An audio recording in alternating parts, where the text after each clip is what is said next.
हरे कृष्णा, राधे राधे। अपनी पिछली वीडियो में आपको एकादशी व्रत की पूजा विधि और व्रत का शुभ मुहूर्त और व्रत पारण समय बताया था। अब आज इस वीडियो में भक्तों के प्रश्नों के उत्तर पे चर्चा करेंगे। अंत तक वीडियो जरूर देखें, सभी के प्रश्न बहुत इंटरेस्टिंग है। देखो, साल की सभी 24 एकादशियों में से निर्जला एकादशी सबसे अधिक महत्वपूर्ण एकादशी है। साल की बड़ी एकादशी जिसे कहते हैं। बिना पानी के व्रत को निर्जल व्रत कहते हैं और निर्जला एकादशी का उपवास किसी भी प्रकार के भोजन और पानी के बिना किया जाता है। तो आप खुद समझ लो, ये बहुत ज्यादा कठिन उपवास भी होता है, करना आसान नहीं होता। इन्हीं कठिन नियमों के कारण ही ये सभी व्रतों में सबसे कठिन माना जाता है। निर्जला एकादशी व्रत को करते समय श्रद्धालु लोग भोजन ही नहीं, पानी भी नहीं पीते हैं।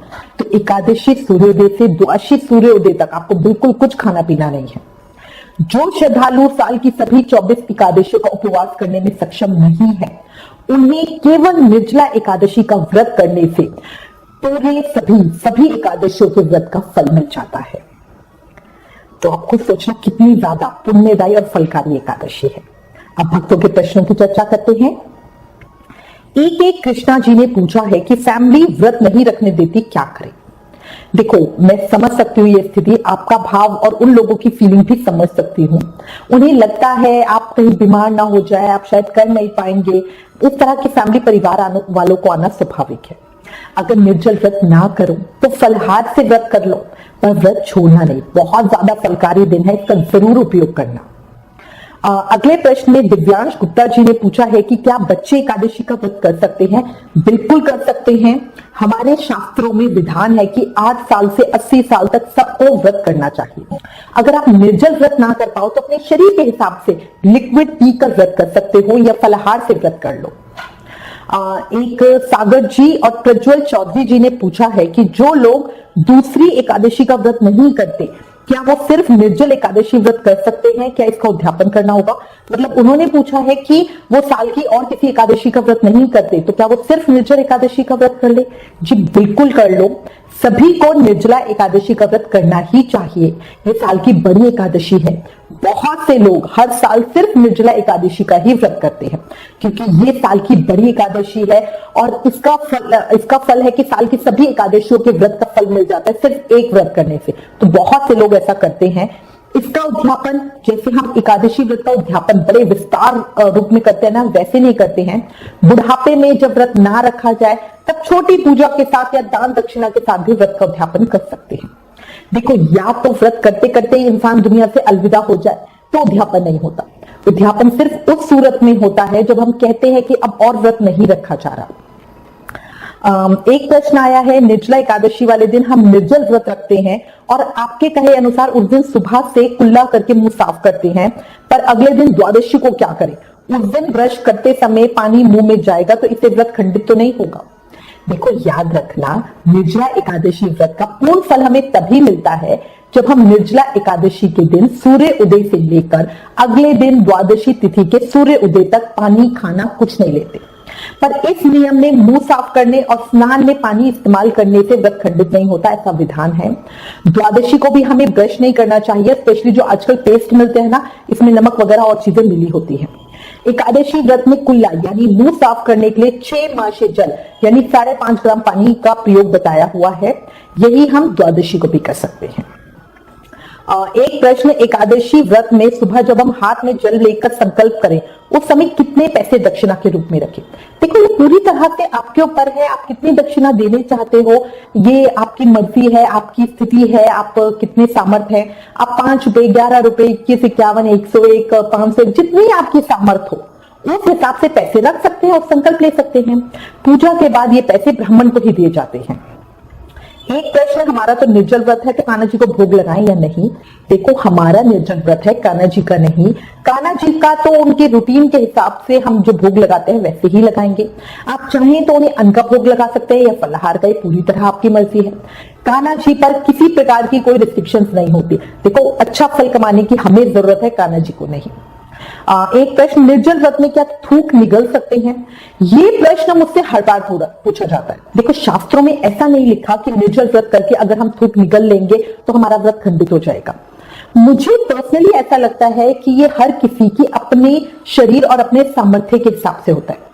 किसी किसी व्यक्ति के मुंह में लार या थूक ज्यादा बनता है, किसी के मुंह में कम, तो ये पूरी तरह से साधक के ऊपर है। अगर बाहर थूक सको तो बढ़िया, वरना इन बातों का वहम किए बिना ज्यादा से ज्यादा पूजा, भक्ति, पाठ, कीर्तन, सत्संग की चिंता करो। ये सोचो दान क्या क्या करना है, अभी सामान लाना है कि बाद में, पूजा में क्या स्पेशल करना है। निर्जला एकादशी बहुत फलकारी दिन है। आप कान्हा जी की प्रसन्नता के लिए फूल बंगला या नौका विहार का आयोजन भी कर सकते हो। अगले प्रश्न में सुशील यादव जी ने पूछा है कि मेरा व्रत एक बार बीच में छूट गया था, तो क्या मैं अब दोबारा व्रत कर सकती हूँ? जी बिल्कुल कर सकते हो, व्रत रख सकते हो, पर कोशिश करो जो भी संकल्प लो उसे प्रयत्न के साथ पूरा करो। बहुत फलकारी है, थोड़ी मेहनत और त्याग से साल की सभी एकादशियों के व्रत का फल मिल रहा है, तो कोशिश तो करनी ही पड़ेगी। इस निर्जला एकादशी व्रत को साल की सबसे बड़ी एकादशी कहा गया है। अगले प्रश्न में संगीता मिश्रा जी ने पूछा है कि क्या द्वादशी को 2 बार से ज्यादा अन्न ले सकती है? देखो, शास्त्रों के हिसाब से पारण वाले दिन यानी द्वादशी को सुबह हम चनों से व्रत खोलते हैं, फिर पूरे दिन में एक समय शुद्ध सात्विक खाना खाते हैं, मतलब बिना प्याज लहसुन का। पर कई लोगों को शारीरिक परेशानी होती है, क्योंकि दशमी को भी उन्होंने एक ही समय खाना खाया था, इसलिए अपने शरीर के हिसाब से द्वादशी नियम निर्धारित कर सकते हैं।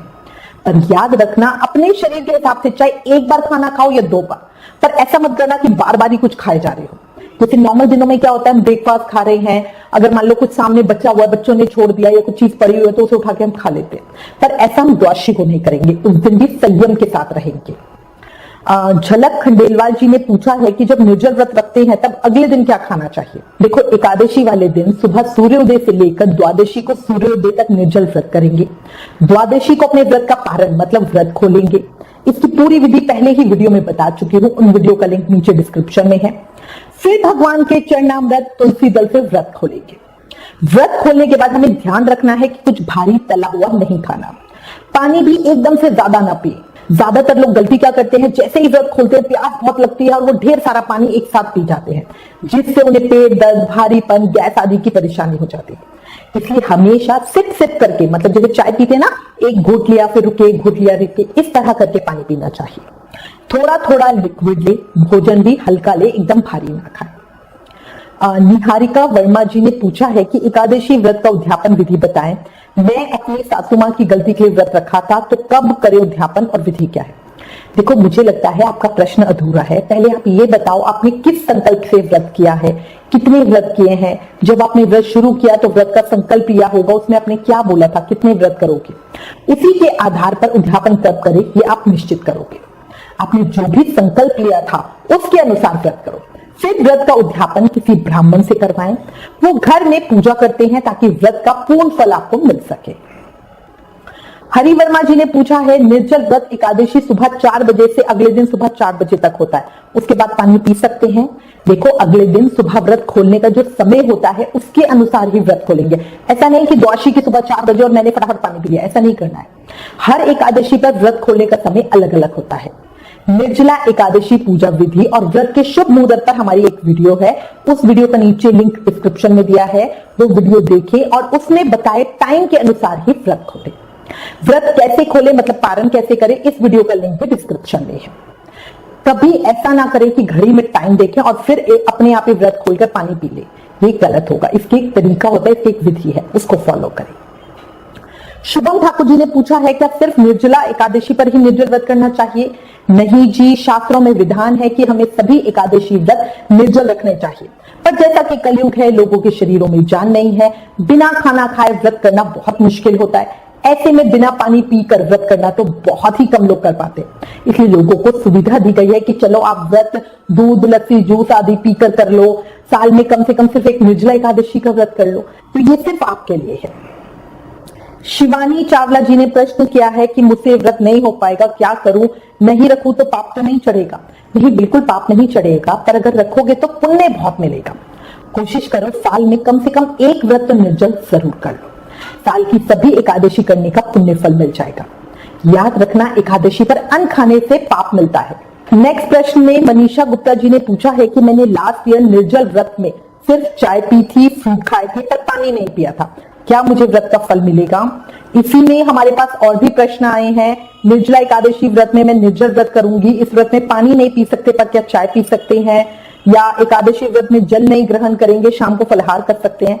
तो देखिए बहुत बड़ी कंफ्यूजन है। निर्जल व्रत का मतलब होता है, व्रत का मतलब है कि खाना नहीं खाना, और निर्जल का व्रत मतलब है कि खाना और पानी दोनों नहीं लेने। इस तरह से जो आप बता रहे हैं कि मैंने सिर्फ पानी नहीं पिया बट चाय पी ली और ये कर लिया, ये निर्जल व्रत नहीं हुआ।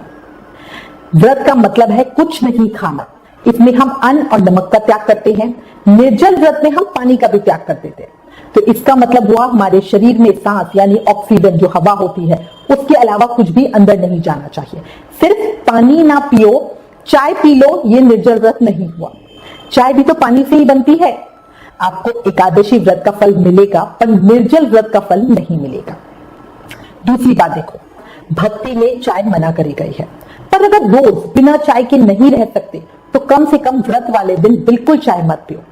व्रत का मतलब है ज्यादा से ज्यादा भक्ति करना। अगले प्रश्न में अमित जी ने पूछा है, अगर हम नॉनवेज खाते हैं तो भी एकादशी कर सकते हैं? बिल्कुल कर सकते हो और करनी भी चाहिए।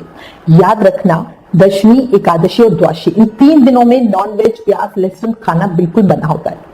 एक और बात, शास्त्रों में वर्णन मिलता है कि जो लोग एकादशी व्रत नहीं करते उन्हें भी इन नियमों का पालन करना चाहिए। उन्हें प्याज, लहसुन, नॉनवेज, ड्रिंक, स्मोक आदि इन चीजों से दूर रहना चाहिए।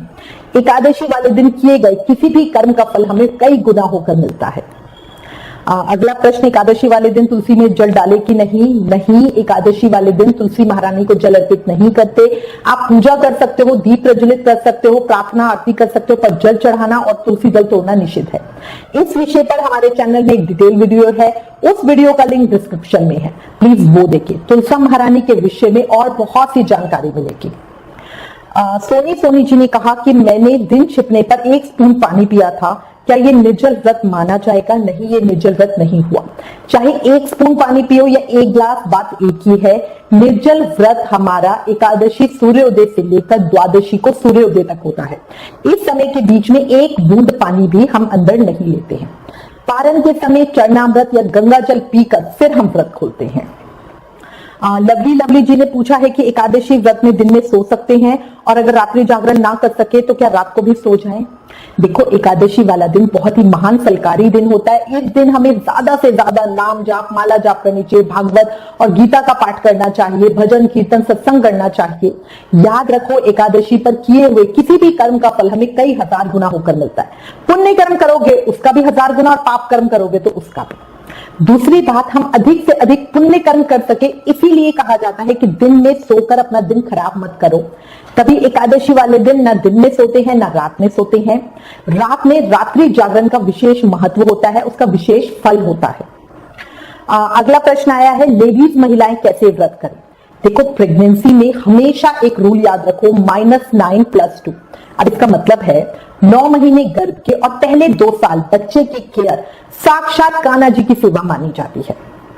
9 महीने गर्भ का समय बच्चे के स्वास्थ्य और विकास की नींव होता है, इसलिए इस समय में कोई भी व्रत निर्जल या बिना खाए ना रखें। आप व्रत का खाना ही दिन में 2 बार खा सकते हो। दूध, फ्रूट, जूस लेते रहें। अपना ध्यान अधिक से अधिक भागवत, गीता आदि के पाठ में लगाएं। ज्यादा से ज्यादा नाम जाप करें, भजन कीर्तन सत्संग करें। इस तरह आपको व्रत का फल मिलेगा और शिशु पर भी अच्छा प्रभाव पड़ेगा। अगला प्रश्न है, सीतू यादव जी ने पूछा है, पीरियड्स में व्रत कैसे करें? देखो, व्रत नियम मत छोड़ना, व्रत रखना, डायरेक्ट कोई भी पूजा सेवा नहीं करना, एकादशी व्रत की कथा मोबाइल पे सुन लेना, ज्यादा से ज्यादा नाम जाप करना, और व्रत का जो नियम है निर्जल व्रत करना वो आप वैसे ही करोगे। रोहिणी कथूरिया जी ने पूछा है, क्या हम व्रत किसी और के लिए रख सकते हैं? कोई ऐसा जो खुद व्रत नहीं रख सकता? तो बिल्कुल रख सकते हो। पारण के समय, जब द्वादशी को हम पारण करते हैं ना, उस समय हाथ में जल, फूल, तिल और पैसे यानी दक्षिणा लेकर संकल्प के साथ व्रत का पुण्य आपने जिसके लिए भी व्रत किया है उसको दे दे। संकल्प लेते हुए बोले, हे श्री हरि विष्णु, मैं प्रीति जिंदल, गोत्र जिंदल, लक्ष्मी नगर, दिल्ली निवासी, जो आपकी डिटेल है वो बोलनी है। और फिर बोले, हे दीन दयालु, आपकी कृपा, आशीर्वाद और प्रेरणा से मैंने अपना निर्जला एकादशी व्रत को निर्विघ्न पूरा किया है। हे प्रभु, आपकी कृपा दृष्टि से ही यह संभव हो पाया है। हे दीनानाथ, मैं अज्ञानी आपसे क्या कहूं, आप भूत भविष्य वर्तमान सब जानने वाले हो। प्रभु, आपकी इच्छा और प्रेरणा से ही मैं अपने इस निर्जला एकादशी व्रत का पुण्य अपने पापा, जो भी उनका नाम हो, हरिशंकर, पिता का नाम सीताराम, गोत्र मंगल, लक्ष्मी नगर डेली निवासी को देना चाहती हूँ। मतलब पूरी डिटेल के साथ बोलना। प्रभु, इस व्रत का पुण्य उन्हें दीजिए और उनके जीवन की परेशानियों का अंत करें। ये सब कहते हुए जो आपने हाथ में जल लिया था वो वहीं छोड़ दे। अच्छा देखो, एक चीज याद रखना, ये मैंने जो आपको बताया ये थोड़ा सा आइडिया बताया कि कैसे क्या बोलना चाहिए। आप अपने हिसाब से इसे मॉडिफाई करके चेंजेस कर लो, पर कहने का मतलब है डिटेल में बताना कि किसे व्रत का पुण्य फल दे रहे हो और उसकी क्या परेशानी है। अगर आप सिर्फ प्रीति कहोगे तो प्रीति तो बहुत सारी है ना, प्रीति जिंदल, मेरा गोत्र क्या है, मैं कहाँ रहती हूँ, पूरी जानकारी दी जाती है। अगले प्रश्न में किशोर सिंह जी ने पूछा है, क्या पुरुष व्रत कर सकते हैं? बिल्कुल कर सकते हैं और करना ही चाहिए। इस व्रत में स्त्री पुरुष का भेद नहीं होता। शास्त्रों में विधान है 8 से 80 साल तक सबको यह व्रत करना चाहिए। जो लोग वैसे साल की अन्य एकादशियों का व्रत नहीं करते, उन्हें भी कम से कम साल की बड़ी एकादशी या निर्जला एकादशी का व्रत जरूर ही करना चाहिए। A1 म्यूजिक ने पूछा है कि दान कब करना चाहिए, एकादशी को या द्वादशी को? देखो, दोनों दिन दान करेंगे। एकादशी दान का अपना महत्व है और द्वादशी दान का अपना।